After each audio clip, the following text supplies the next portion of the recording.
Hej, jeg er ude her og løbe med Jonathan. Jonathan, sig lige hej.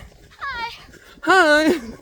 Så, ja, det jeg egentlig vil fortælle her, det er, at når man løber i de forhold, der er her, med sne, kulde, is og alt muligt andet, og vi løber ude i skoven, så kan man ikke altid følge sin plan, og det er okay. Man skal løbe det, jeg kalder at løbe intentionen. Min plan består af nogle hurtige og nogle korte, eller nogle hurtige og nogle langsomme intervaller, også nogle korte intervaller.